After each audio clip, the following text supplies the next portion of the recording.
तो इधर से पढ़ लो, ज्यादा बेहतर रहेगा। भले आप नेशनल वाली बुक पढ़ो, मगर यहाँ से आपको मतलब सारी चीजें मिलेंगी जो उसके अंदर पीएमसी के, क्योंकि केमिकल बॉन्डिंग के अंदर बहुत ज्यादा टॉपिक उन्होंने दिए हैं। केमिकल बॉन्डिंग के अंदर कोई टॉपिक छोड़ा नहीं है उन्होंने, ठीक है।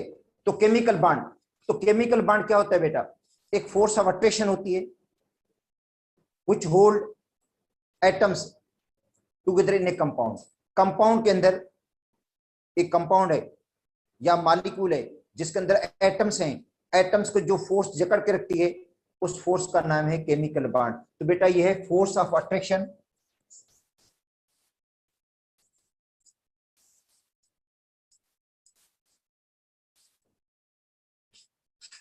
which hold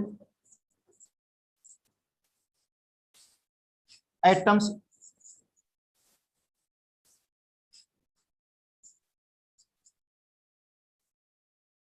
together, एटम्स को जोड़ती है इन ए मॉलिक्यूल और कंपाउंड। ये मैंने मॉलिक्यूल और कंपाउंड अलग क्यों लिखे हैं बेटा? मॉलिक्यूल ऐसे भी होते हैं कुछ जो सिमिलर एटम के बने होते हैं, जैसे N2, जैसे O2, उनमें बॉन्ड तो है मगर उनको हम कंपाउंड नहीं कह सकते। एक ऐसे मॉलिक्यूल होते हैं जो कंपाउंड बनाते हैं, जैसे कार्बन डाइऑक्साइड, वाटर, ठीक है, NaCl, H2O। तो बेटा ये जो मॉलिक्यूल्स हैं वो कंपाउंड बनाते हैं, इसलिए मैंने मॉलिक्यूल का लफ्ज अलग लिखा है, कंपाउंड का अलग लिखा है। क्योंकि कुछ मॉलिक्यूल ऐसे होते हैं जिनके अंदर सिमिलर एटम होते हैं, सेम एटम होते हैं, तो ज़ाहिर सेम एटम वाले मॉलिक्यूल कंपाउंड नहीं बनाते। सेम एटम वाले जो एलिमेंट, सेम एटम वाले मॉलिक्यूल्स हैं वो बनाते हैं एलिमेंट्स। अब देखो N2 है, एलिमेंट है, O2 है, एलिमेंट है, ठीक है। अब N2 गैस को, O2 गैस को आप कंपाउंड नहीं बोल सकते, आप उसको मॉलिक्यूल बोल सकते हो, एलिमेंट भी बोल सकते हो, क्योंकि उनके अंदर एटम एक जैसे हैं। बाकी H2O है, ये सिंगल है तो मॉलिक्यूल है। H2O, दो हाइड्रोजन एटम, एक ऑक्सीजन एटम, सिंगल है तो मॉलिक्यूल। जब H2 के ज्यादा मॉलिक्यूल्स मिल जाएंगे तो इनकी कॉम्बिनेशन को हम कंपाउंड कह देते हैं। तो compound is combination of similar molecules कह सकते हैं। कंपाउंड जो वो कॉम्बिनेशन है किसका? सिमिलर मॉलिक्यूल्स का। सिमिलर मॉलिक्यूल्स मिलकर कंपाउंड बना लेते हैं, मगर वो मॉलिक्यूल के इसके अंदर एटम डिफरेंट होने चाहिए, डिफरेंट एटम वाले मॉलिक्यूल्स होने चाहिए। तो अब ये तो हो गया केमिकल बॉन्ड के फोर्स ऑफ अट्रैक्शन है जो एटम्स को जोड़ कर रखती है, जकड़ कर रखती है, उसको हम कहते हैं केमिकल बॉन्ड। अच्छा, उसके बाद है cause of chemical bond combination. बेटा काज,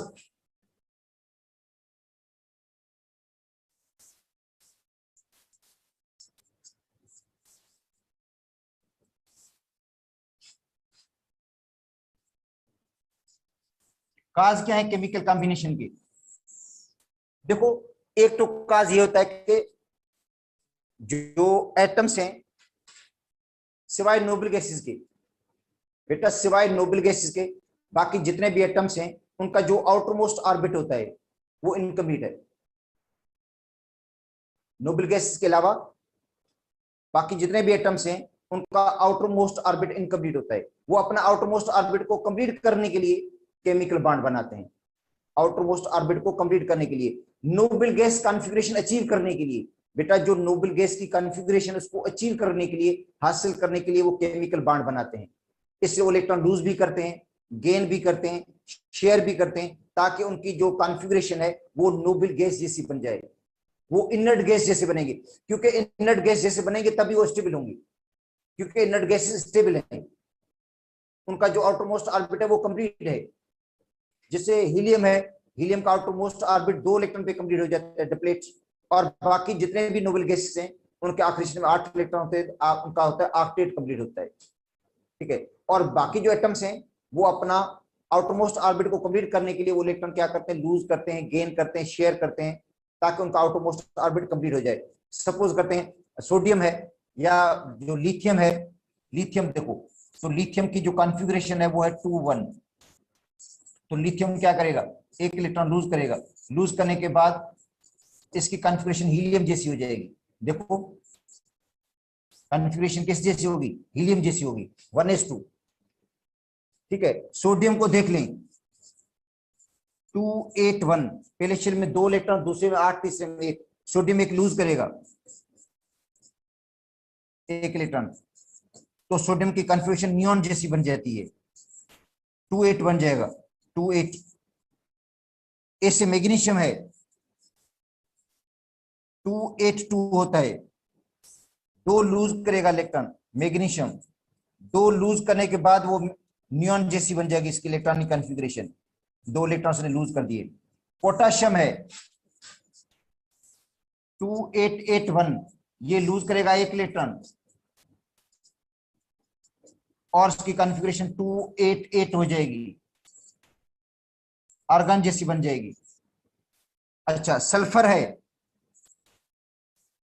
286 है, 2 इलेक्ट्रॉन गेन करेगा सल्फर, ठीक है, चार्ज -2 आ जाएगी और कॉन्फ़िगरेशन हो जाएगी 288, मतलब आर्गन जैसा बन गया इसकी कॉन्फ़िगरेशन। क्लोरीन है बेटा 287, 1 इलेक्ट्रॉन गेन करेगा क्लोरीन, आयन बनाएगा 288, कैसी बन गई? आर्गन जैसी कॉन्फ़िगरेशन बन गई।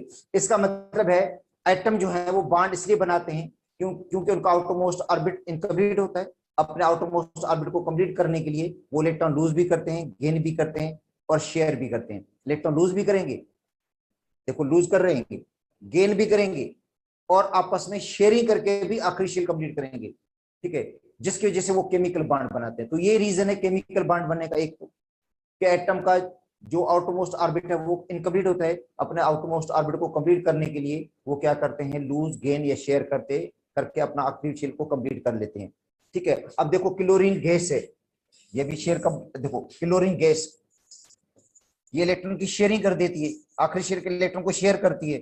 देखो बेटा क्लोरीन के आखिरी शेल में इलेक्ट्रॉन 7 होते हैं, 7 इलेक्ट्रॉन्स हैं और 1 इलेक्ट्रॉन अनपेयर्ड है दूसरे क्लोरीन के पास।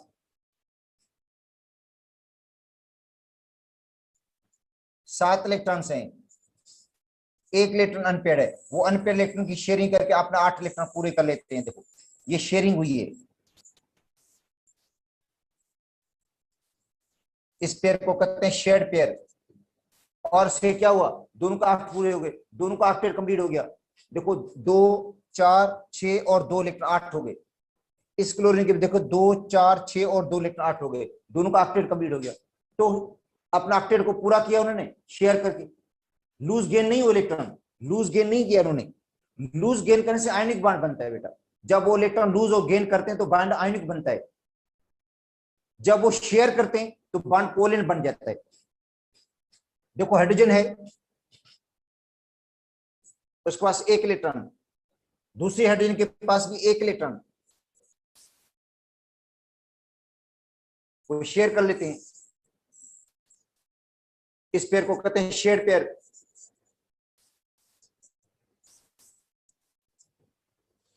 और हाइड्रोजन का 2 इलेक्ट्रॉन पे अपना शेल पूरा हो जाता है, ठीक है।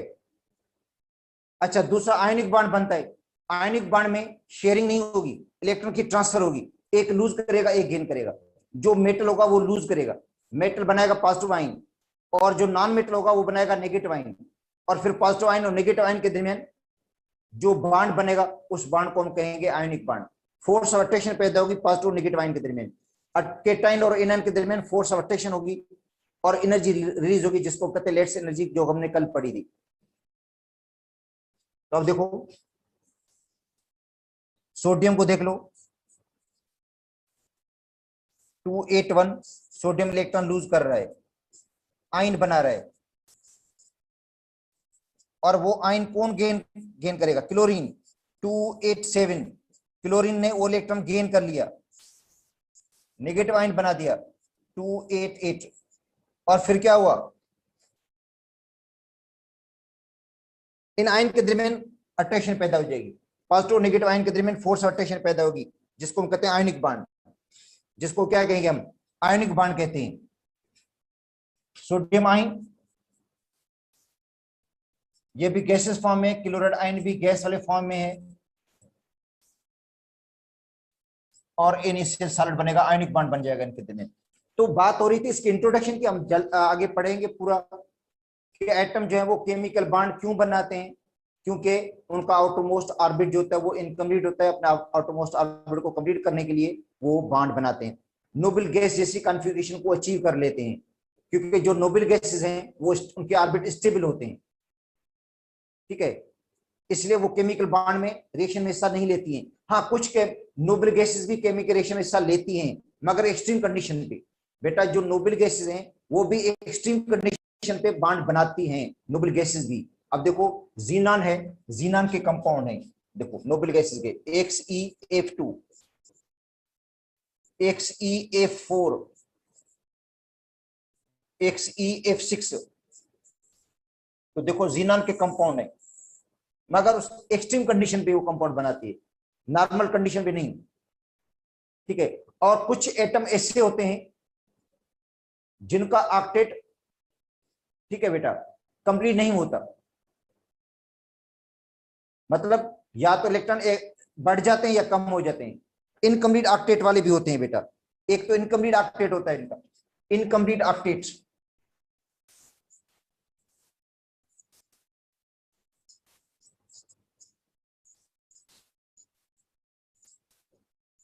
बेटा इनकम्प्लीट ऑक्टेट, ऑक्टेट इनकम्प्लीट होता है उनका, किसका, BF3 का देखो,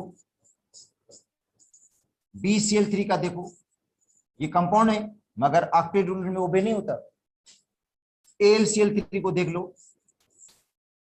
जो थर्ड ग्रुप के कंपाउंड्स हैं, अगर आप BF3 को देखेंगे तो बोरान के पास, बेटा बोरान जो है उसके पहले शेल में 2 इलेक्ट्रॉन होते हैं, दूसरे में 3, 5 एटॉमिक नंबर है, बोरान का एटॉमिक नंबर 5, पहले शेल में 2, दूसरे में 3 इलेक्ट्रॉन से। अगर 3 इलेक्ट्रॉन्स को हम इस तरह अरेंज करें ट्राइगोनल फैशन में, एक यहाँ पे आएगा इलेक्ट्रॉन, एक यहाँ पे आएगा, एक इलेक्ट्रॉन आएगा, और उसके साथ हम फ्लोरीन लिख दें, फ्लोरीन, तो 2, 4, 6, एक 7 इलेक्ट्रॉन फ्लोरीन के होते हैं। ये बेटा इलेक्ट्रॉन्स हैं क्रॉस वाले, ये आउटर मोस्ट इलेक्ट्रॉन्स हैं, जो क्रॉस और डॉट से लिखे मैंने आउटर मोस्ट इलेक्ट्रॉन्स है, आखिरी शेल के इलेक्ट्रॉन्स। बेटा क्या बोलेंगे इनको, ये डॉट क्रॉस क्या है, आउटर मोस्ट इलेक्ट्रॉन्स हैं, आउटर मोस्ट शेल के इलेक्ट्रॉन्स, ठीक है। फ्लोरीन, ये 7 लगी हुई क्रॉस, 7 इलेक्ट्रॉन्स हैं यहां पे फ्लोरीन,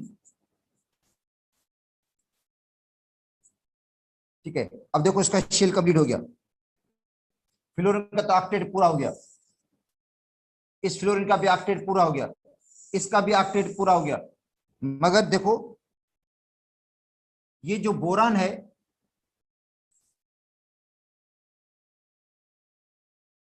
उसका ऑक्टेट पूरा नहीं हुआ, 6 इलेक्ट्रॉन्स हैं, तो इसको कहते हैं इनकम्प्लीट ऑक्टेट, इनका ऑक्टेट इनकम्प्लीट है।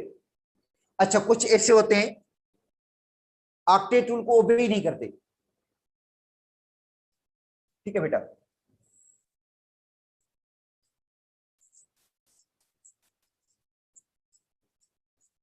ये भी ओबे नहीं कर रहा है।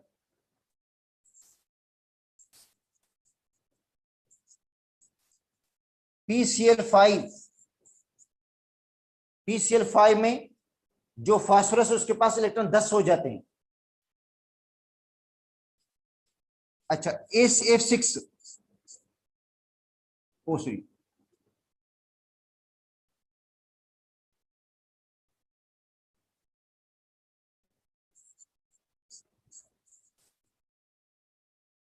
या XeF2 है, XeF4 है, XeF6 है, SA4 है, ठीक है बेटा। इनका ऑक्टेट बेटा ऑक्टेट रूल को ओबे नहीं करते। अगर हम फास्फोरस की मिसाल ले लें, फास्फोरस, इसके आखिरी में इलेक्ट्रॉन 5 होते हैं, कितने इलेक्ट्रॉन्स हैं, 5। इसकी कॉन्फ़िगरेशन ये हो जाती है 1s2, 2s2, 2p6, 3s2, 3p3, 3 electron unpaired है इसके पास। इसका मतलब इसको नॉर्मली 3 बॉन्ड बनाने चाहिए, अनपेयर्ड इलेक्ट्रॉन्स के पास 3 है, जो तीनों p वाले हैं, px, py, pz में एक एक इलेक्ट्रॉन होगा, देखो चलो मैं इसको इस तरह लिखता हूं,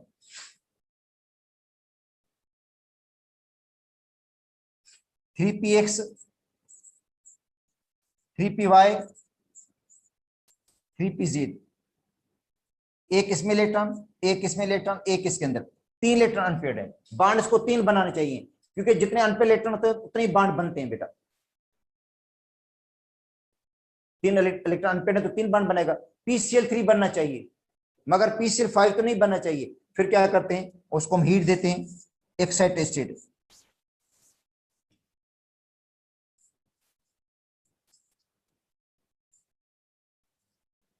जो एक्साइटेड स्टेट में कॉन्फ़िगरेशन है फास्फोरस की, वो ये होती है 1s2 2s2 2p6। 3s में जो 2 इलेक्ट्रॉन्स हैं, एक प्रोमोट 3d में चला जाता है बेटा। 3s में जो 2 इलेक्ट्रॉन्स हैं, जब उनको हम हीट देंगे तो 3d में जाएगा, एक सब लेवल से दूसरे सब लेवल में जाएगा। वो शेल सेम होगा। देखो 3s का इलेक्ट्रॉन 3d में जा सकता है एक्साइटेड स्टेट में। तो 3px1 3py1 3pz1 और 3d, फिर xy हो या yz हो, जिसमें भी हो, एक इलेक्ट्रॉन के अंदर जाएगा। 3dxy में या 3dy मतलब yz में, 3d में एक इलेक्ट्रॉन जाएगा। मैंने कोई भी d का एक ऑर्बिटल लिख दो, उसमें आपकी मर्जी है जो भी लिखो। 5 ऑर्बिटल है, 5 की एनर्जी बराबर है। अब बताओ अनपेयर्ड इलेक्ट्रॉन 5 हो गए। अब देखो अनपेयर्ड इलेक्ट्रॉन कितने हो गए, 5 हो गए। अब 5 इलेक्ट्रॉन अनपेयर्ड है फास्फोरस के अंदर, तो बेटा फास्फोरस के अंदर इस तरह की बॉन्डिंग हो जाएगी। फास्फोरस, उसके पास इलेक्ट्रॉन 5 हैं अनपेयर्ड, ठीक है। अब 5 इलेक्ट्रॉन अनपेयर्ड है तो 5 क्लोरीन आएंगी। एक क्लोरीन यहां पे आएगा जिसके इलेक्ट्रॉन 7 हैं, एक क्लोरीन यहां पे आएगा जिसके भी इलेक्ट्रॉन 7 हैं, एक क्लोरीन यहां पे आएगा, इसके भी इलेक्ट्रॉन 7 हो गए। एक क्लोरीन यहां पे आएगा, इसके भी इलेक्ट्रॉन 7 हो जाते हैं, 7 होते हैं इलेक्ट्रॉन्स। एक क्लोरीन इधर आएगा, इसके भी इलेक्ट्रॉन 7 है आखिरी शेल में। ये लास्ट शेल के इलेक्ट्रॉन्स बता रहा हूं मैं आपको, ठीक है। अब देखो इनके शेल पूरा हो गया, 8 पूरे हो गए क्लोरीन के, इस क्लोरीन के भी 8 पूरे हो गए, इसका भी ऑक्टेट पूरा हो गया, इसका भी ऑक्टेट देखो पूरा हो रहा है, इसका भी ऑक्टेट पूरा हो गया, 8 पूरे हो गए। मगर अब जब फास्फोरस के अंदर काउंट करोगे आप लोग इलेक्ट्रॉन, ठीक है बेटा, फास्फोरस के इलेक्ट्रॉन काउंट करोगे तो 10 हो जाते हैं। 10 इलेक्ट्रॉन्स का मतलब है ऑक्टेट ओबे नहीं हुआ। तो इसका मतलब है कुछ ऐसे मॉलिक्यूल्स होते हैं जिनमें ऑक्टेट ओबे नहीं होता बेटा, मगर ये स्टेबल कंपाउंड होते हैं, ऑक्टेट ओबे नहीं होता इनमें, ठीक है। H6 में भी ऐसे ही होता है, ऑक्टेट ओबे नहीं होगा। सल्फर के पास 6 इलेक्ट्रॉन्स हैं, ठीक है। चलो हम आगे पढ़ लेंगे ऑक्टेट जिनमें ओबे नहीं हो रहा। अब आते हैं दूसरा रीजन। एक तो बेटा ये रीजन हो गया कि भाई जो नोबल गैस के अलावा जितने भी एटम्स हैं उनका आउटरमोस्ट ऑर्बिट इनकम्प्लीट है, इसलिए वो अपने आउटरमोस्ट ऑर्बिट को कंप्लीट करने के लिए केमिकल बॉन्ड बनाते हैं। एक रीजन ये हो गया। अच्छा, दूसरा होता है जब एटम अलग अलग हैं, अनकंबाइन है, सेपरेट है, तो उनकी एनर्जी हाई होती है, और हाई एनर्जी में वो अनस्टेबल है। बेटा अगर हाइड्रोजन के एटम है, 2 हाइड्रोजन के एटम अलग अलग हैं, 2 ऑक्सीजन के एटम अलग अलग हैं, 2 नाइट्रोजन के एटम अलग अलग हैं, सेपरेटेड हैं, अनकंबाइन है, तो उनकी एनर्जी हाई होगी। और हाई एनर्जी में वो अनस्टेबल होंगे, ये नोट कर दो, हाई एनर्जी में वो अनस्टेबल होंगे। वो फिर क्या करेंगे, एटम एक दूसरे के क्लोज आएंगे, हाइड्रोजन के एटम एक दूसरे के क्लोज आएंगे, करीब आएंगे, अट्रैक्शन पैदा हो जाएगी। यहां 2 फोर्सेस एक्ट करती हैं बेटा, एक अट्रैक्टिव फोर्स होती है, दूसरी रिपल्सिव फोर्सेस होती है, रिपल्शन। जब 2 एटम करीब आते हैं ना, तो 2 फोर्सेस एक्ट करती हैं, एक अट्रैक्शन वाली फोर्स और रिपल्शन, दोनों मतलब होती हैं, एक्ट करती हैं, ठीक है। और जब बॉन्ड बन जाता है तो फोर्स अट्रैक्शन डोमिनेट हो जाती है। जब बॉन्ड बनता है तो फोर्स अट्रैक्शन क्या हो जाती है बेटा, डोमिनेट हो जाती है रिपल्शन पे, और एनर्जी रिलीज हो जाती है, पोटेंशियल एनर्जी कम हो जाती है। जो पोटेंशियल एनर्जी होगी वो कम हो जाएगी, मिनिमम हो जाएगी, मॉलिक्यूल बन जाएगा, और मॉलिक्यूल बनने के साथ एनर्जी रिलीज होगी। उस एनर्जी को हम कहते हैं बॉन्ड एनर्जी, ठीक है। और जितनी एनर्जी ज्यादा रिलीज होगी उतना मॉलिक्यूल ज्यादा स्टेबल बनेगा। देखो जितनी एनर्जी ज्यादा रिलीज होगी उतना जो मॉलिक्यूल होगा वो क्या होगा, ज्यादा स्टेबल बनेगा। ठीक है, तो इसका मतलब है दूसरा जो रीजन है वो है एनर्जी का रिलीज होना, क्योंकि एटम जब अनकंबाइन है तो हाई एनर्जी स्टेट में है, अनस्टेबल है। ठीक है, जब वो दूसरे के करीब आते हैं तो अट्रैक्शन जो फोर्सेस हैं वो डोमिनेट हो जाती हैं, मॉलिक्यूल बना लेती हैं, उसके साथ साथ एनर्जी रिलीज हो जाती है और पोटेंशियल एनर्जी कम हो जाती है उसकी मॉलिक्यूल की।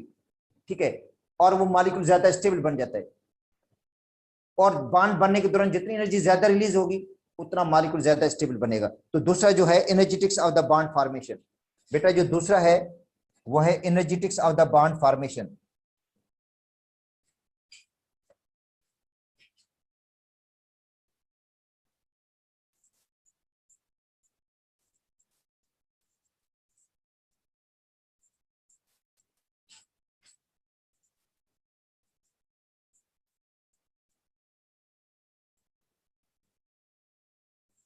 ठीक है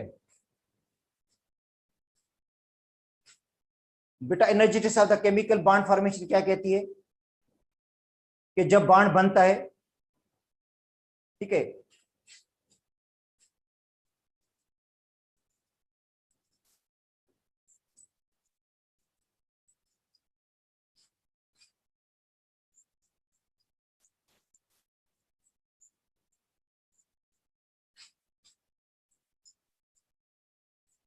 ज्यादा हो जाएगी।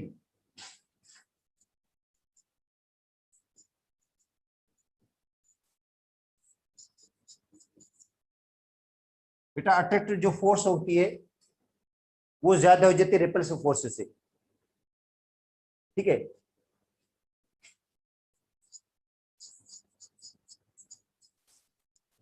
एनर्जी इज रिलीज्ड,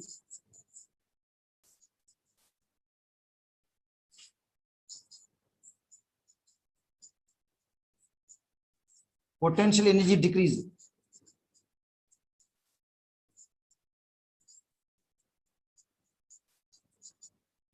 ठीक है,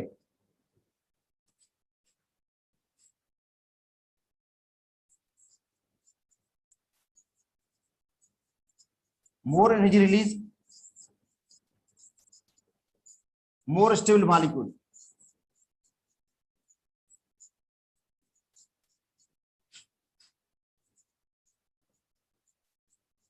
मॉलिक्यूल की स्टेबिलिटी डिपेंड करती है एनर्जी रिलीज होने पे।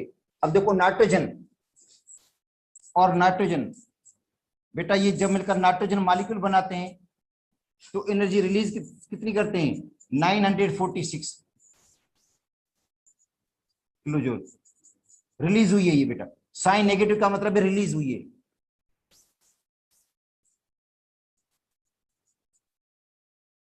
और फिर तोड़ने के लिए उतनी एनर्जी देनी पड़ेगी आपको। इसका मतलब है मॉलिक्यूल ज्यादा स्टेबल होगा, उसको तोड़ने के लिए, उसको ब्रेक करने के लिए उतनी एनर्जी देंगे आप लोग। तो इसका मतलब है मॉलिक्यूल क्या हो जाएगा, अगर नाइट्रोजन के मॉलिक्यूल को आप तोड़ना चाहते हैं, नाइट्रोजन में ट्रिपल बॉन्ड होता है, अगर आप तोड़ना चाहते हैं, दोनों एटम को अलग करना चाहते हैं तो एनर्जी देनी पड़ेगी आपको, 946 प्लस की एनर्जी देनी पड़ेगी इस बॉन्ड को ब्रेक करने के लिए। इस एनर्जी को हम क्या कहेंगे, दोनों एनर्जी को हम कहेंगे बॉन्ड एनर्जीज। इन दोनों एनर्जीज को क्या कहेंगे हम, बॉन्ड एनर्जी। ये दोनों एनर्जीज बॉन्ड एनर्जी कहलाती हैं। जब बॉन्ड बनेगा तो रिलीज होगी एनर्जी, और जब बॉन्ड टूटेगा तो एनर्जी एब्जॉर्ब होगी। जितनी ज्यादा रिलीज होगी तो तोड़ने के लिए उतनी ज्यादा देनी पड़ेगी एनर्जी। और दोनों एनर्जीज को क्या कहेंगे बेटा, बॉन्ड एनर्जीज हैं। बेटा bond formation, bond breaking, bond का बनना, बॉन्ड का टूटना, दोनों को क्या कहेंगे, बॉन्ड एनर्जी कहते हैं। अच्छा, अब ऑक्सीजन और ऑक्सीजन का बॉन्ड बन जाता है,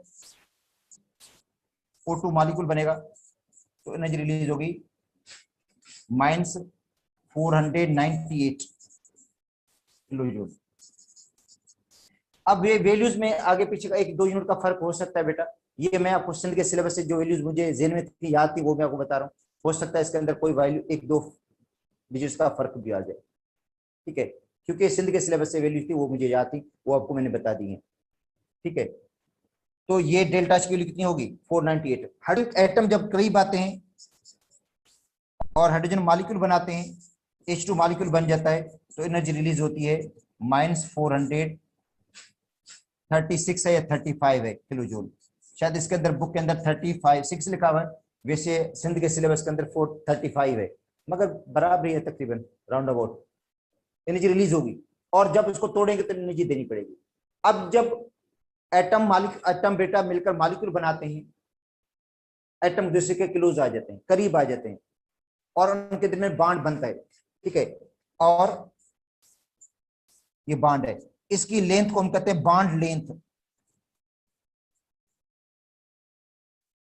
डिस्टेंस बिटवीन टू न्यूक्लियाई। बेटा ये बॉन्ड लेंथ है, ठीक है। और मैं बता दूं, अगर डबल या ट्रिपल बॉन्ड बन जाता है तो बॉन्ड लेंथ शॉर्ट हो जाती है, एटम एक दूसरे के क्लोज आ जाते हैं। अगर कार्बन कार्बन के साथ बॉन्ड बनाए, सिंगल बॉन्ड बनाए, डबल बॉन्ड बनाए, ट्रिपल बॉन्ड बनाए, तो ट्रिपल बॉन्ड के अंदर जो कार्बन कार्बन की बॉन्ड लेंथ होगी शॉर्ट होगी। हालांकि दोनों एटम सेम ही है, कार्बन कार्बन के साथ ही बॉन्ड बना रहा है, मगर ट्रिपल बॉन्ड के अंदर जो बॉन्ड लेंथ होती है बेटा वो शॉर्ट होती है डबल से, और डबल की शॉर्ट होती है किससे, सिंगल से। जो बॉन्ड लेंथ होती है, बॉन्ड की लेंथ, क्योंकि वो डिपेंड करती है बॉन्ड एनर्जी पे। ट्रिपल बॉन्ड की बॉन्ड एनर्जी ज्यादा है बेटा, ट्रिपल बॉन्ड की बॉन्ड एनर्जी ज्यादा है, तो बॉन्ड लेंथ शॉर्ट हो जाती है उसकी, ठीक है। और हाइड्रोजन की जो बॉन्ड लेंथ यहां पे बताई गई है बेटा, हाइड्रोजन की बॉन्ड लेंथ कितनी बताई गई है, 75.4 पिकोमीटर में है। अगर इसको एंगस्ट्रॉम के अंदर लिखेंगे हम, तो बेटा ये हो जाएगी वैल्यू 0.754 एंगस्ट्रॉम के अंदर। ये पिकोमीटर में थी और एंगस्ट्रॉम में तब्दील कर दी, क्योंकि कहीं कहीं वैल्यू एंगस्ट्रॉम में लिखी होती है, तो फिर आपको मसला हो जाएगा, ठीक है। तो एक ही यूनिट में जब उसको कंपेयर करेंगे तो पता चलेगा कि इसकी bond shortest bond length hydrogen molecule की है। बेटा हाइड्रोजन मॉलिक्यूल से बॉन्ड लेंथ किसी की भी शॉर्ट नहीं है, नाइट्रोजन की भी शॉर्ट नहीं है। नाइट्रोजन की जो बॉन्ड लेंथ है 1.10 है एंगस्ट्रॉम के अंदर, नाइट्रोजन में ट्रिपल बॉन्ड है, मगर उसकी जो बॉन्ड लेंथ है वो 1.10 है, और हाइड्रोजन की क्या है 0.754 जो बॉन्ड लेंथ हाइड्रोजन की है। और एनर्जी कितनी होगी 436.5 लिखा हुआ है इसके अंदर, एनर्जी है इसकी। अच्छा, अब जब रिपल्सिव फोर्सेस डोमिनेट हो जाती हैं बेटा, जब देखो रिपल्सिव फोर्सेस डोमिनेट हो जाए अट्रैक्टिव से, तो सिस्टम की एनर्जी बढ़ेगी, ठीक है। अगर रिपल्सिव फोर्सेस जो है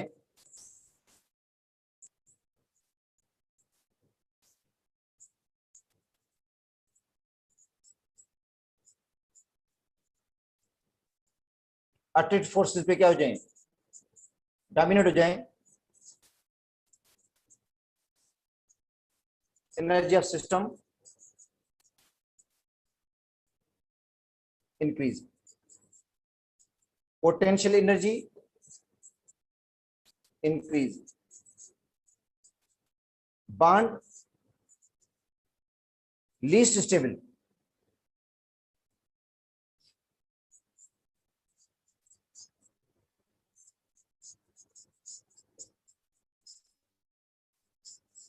बेटा जो बॉन्ड बनेगा वो लीस्ट स्टेबल होगा, कम स्टेबल होगा, क्योंकि उनके अंदर डेल्टा स्केल पॉजिटिव होगी। देखो ए प्लस ए बन गया A2 मॉलिक्यूल, और डेल्टा एच के प्लस की है, ठीक है 120, तो ये क्या है लीस्ट स्टेबल है। इसका मतलब है जितनी वैल्यू प्लस की होगी बेटा बॉन्ड क्या बनेगा, लीस्ट स्टेबल बनेगा, कंपाउंड भी लीस्ट स्टेबल बनेगा। और ये क्वेश्चन आया हुआ है पहले कि which of the following compound is least stable. बेटा कम स्टेबल कौन होगा, जिसकी वैल्यू प्लस की होगी, और मोर स्टेबल कौन होगा, जिसकी वैल्यू बॉन्ड एनर्जी की माइनस की होगी। बेटा ये मोर स्टेबल है। अगर इनकी स्टेबिलिटी को कंपेयर करें तो नाइट्रोजन सबसे ज्यादा स्टेबल, उसके बाद ऑक्सीजन, उसके बाद हाइड्रोजन। ठीक है, अगर वैल्यू प्लस की है, अब देखो ए प्लस ए, उन्होंने A2 मॉलिक्यूल बना दिया,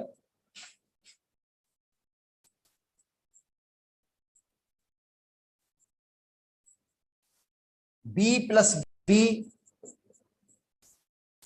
एक मॉलिक्यूल बन गया B2, 60 किलो जूल या 66 किलो जूल। अच्छा, इससे C प्लस सी, C2 मॉलिक्यूल बन गया, इसकी वैल्यू है 100 किलो कैलोरी पर मोल। तो बताओ विच इज लीस्ट स्टेबल?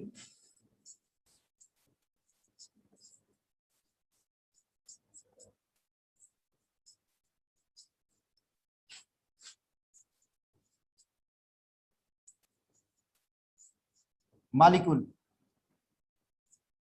बेटा कौन सा लीस्ट स्टेबल मॉलिक्यूल होगा? कौन सा मॉलिक्यूल है जो सबसे कम स्टेबल है? अब देखो यहां पे आपको वैल्यू किलो कैलोरी के अंदर गिवन है, किलो कैलोरी को किलो जूल में तब्दील कर दो, क्योंकि यूनिट तो बराबर करना पड़ेगा। अगर यूनिट को बराबर नहीं कहेंगे तो आप कहेंगे A2 है, मगर इसका जवाब है C2।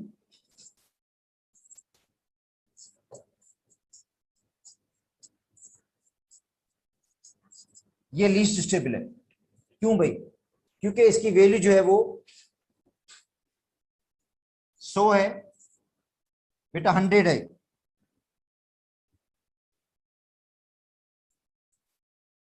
मल्टीप्लाई करेंगे 4.18 से, तो क्या हो जाएगा 418 किलो जूल। क्योंकि ये कैलोरी में था,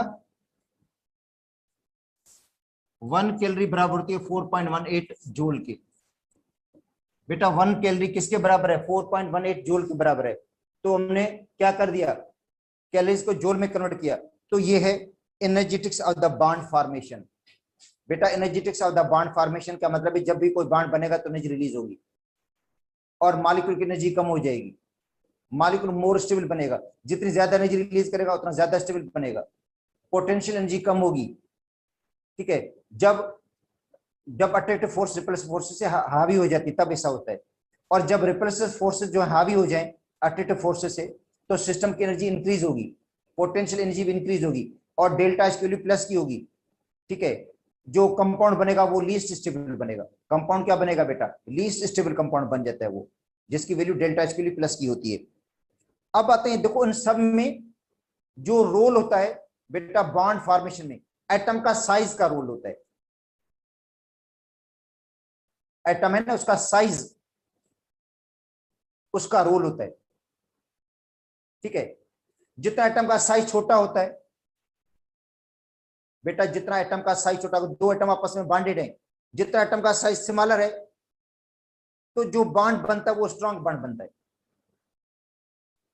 जो बॉन्ड बनेगा, क्योंकि बॉन्ड शॉर्ट हो जाएगी, और जो बॉन्ड बनेगा वो स्ट्रांग बॉन्ड बनेगा। ठीक है, और तो एटम का साइज जो है वो बेटा मीनिंगफुल होता है। मैं बता दूं किस तरह, फास्फोरस क्लोरीन के साथ कंबाइन हो जाता है, फास्फोरस पेंटा क्लोराइड बना लेता है, मगर फास्फोरस आयोडीन के साथ मिलता है, पेंटा आयोडाइड नहीं बनाता। फास्फोरस क्लोरीन के साथ मिलकर फास्फोरस पेंटा क्लोराइड बना लेता है, मगर फास्फोरस आयोडीन के साथ मिलकर पेंटा आयोडाइड नहीं बनाता, क्योंकि आयोडीन का बिगर साइज है, और बिगर साइज की वजह से 5 आयोडीन फास्फोरस के गिर्द लगेंगे ही नहीं। इसलिए देखो बेटा, एटम का साइज जो है वो पढ़ना जरूरी है।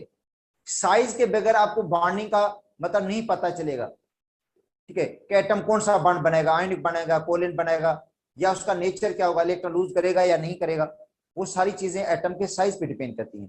क्योंकि एटम का साइज बढ़ जाता है, बिगर हो जाता है, तो इलेक्ट्रॉन न्यूक्लियस से दूर हो जाएगा, आसानी से लूज हो जाएगा, पॉजिटिव बना लेगा, जैसे ग्रुप फर्स्ट में होता है। ग्रुप फर्स्ट वालों का साइज बिगर है और वो इलेक्ट्रॉन जल्दी लूज कर देते हैं। ठीक है, तो बेटा एटम का साइज रोल प्ले कर रहा है।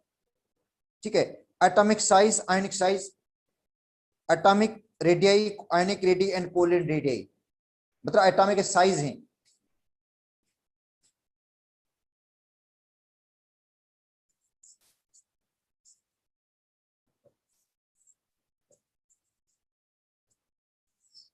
एटॉमिक साइज है क्या? तो distance from centre to the outermost electron, जो सेंटर होता है न्यूक्लियस, न्यूक्लियस से लेकर आखिरी शेल तक जितना डिस्टेंस है उसको हम क्या कहते हैं? एटॉमिक साइज कहते हैं, या एटॉमिक रेडियस कह सकते हो। एटॉमिक साइज लिख दो या एटॉमिक रेडियस कह दो तो ज्यादा बेहतर रहेगा।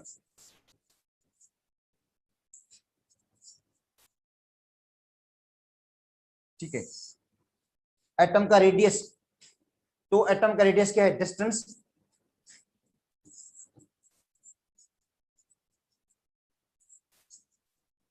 From nucleus to outermost orbit.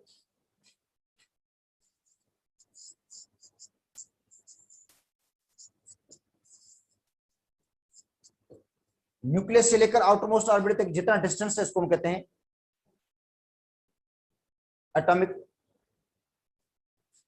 ठीक है, रेडियस, एटॉमिक रेडियस बोलते हैं। मगर अब यहां बात तो ये हो जाती है, हमने पढ़ा था श्रोडिंगर की वेव इक्वेशन में कि इलेक्ट्रॉन की कोई पोजीशन ही नहीं है, कोई लोकेशन ही नहीं है।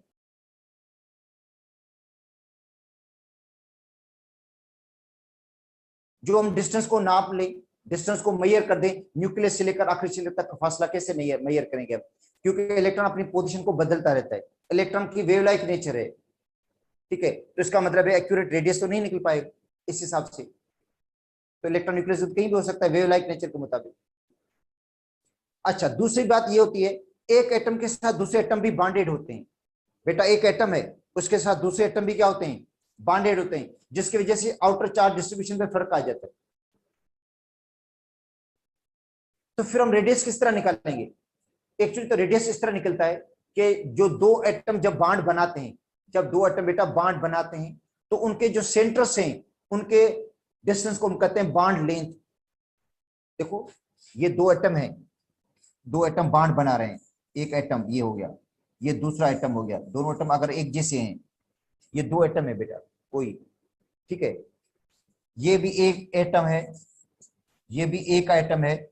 इनके जो सेंटर हैं, इनका जो सेंटर होता है जिसको कहते हैं न्यूक्लियस, और ये सेंटर, ये सेंटर है इनके बेटा, ये सेंट्रल पॉइंट है, सेंटर है।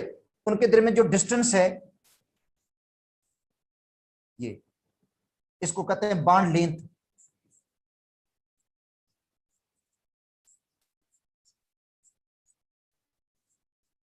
ये बराबर होते 2 रेडियस के।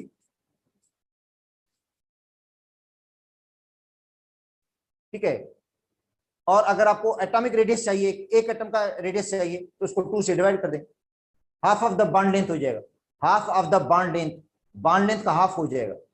बेटा ये दो न्यूक्लियस हैं, उनके दरमियान डिस्टेंस है, दो न्यूक्लियस के दरमियान जो डिस्टेंस है उसको हम कहते हैं बॉन्ड लेंथ। अगर एक एटम का रेडियस निकालना चाहते हैं तो अब उसको आप हाफ कर दो। क्या करोगे आप लोग? क्या करोगे? हाफ करोगे ना, ये डिस्टेंस हाफ हो जाएगा बेटा, ये रेडियस है, ये ए का रेडियस, ये भी क्या है? रेडियस है, तो दो रेडियस हो गई ये। इसका मतलब बॉन्ड लेंथ के अंदर दो रेडियस हैं, ये दो न्यूक्लियर के दरमियान जो डिस्टेंस होता है वो समझे दो रेडियस के बराबर है, उसको हम क्या करेंगे? हाफ करेंगे, तो आपको मिलेगा एक एटम का रेडियस मिलेगा, अगर दोनों एटम सेम है तो। अगर डिफरेंट है तो बेटा इस तरह उसको हाफ नहीं कर सकते हम। दो एटम के दरमियान डिस्टेंस का पता चल जाएगा, दो एटम के दरमियान जो डिस्टेंस है उसका पता चलेगा, मगर उसको हाफ 2 से डिवाइड नहीं करेंगे हम, क्योंकि एक एटम छोटा है एक बड़ा है। जिससे HCl है, H का एटम छोटा होता है, Cl का एटम बड़ा होता है, ठीक है, तो हम उसको 2 से डिवाइड नहीं करेंगे। तरीका क्या होगा फिर? जिस तरह सपोज करते हैं एक एटम A है, दूसरा B एटम है, अब एक एटम छोटा है और B का एटम बड़ा है,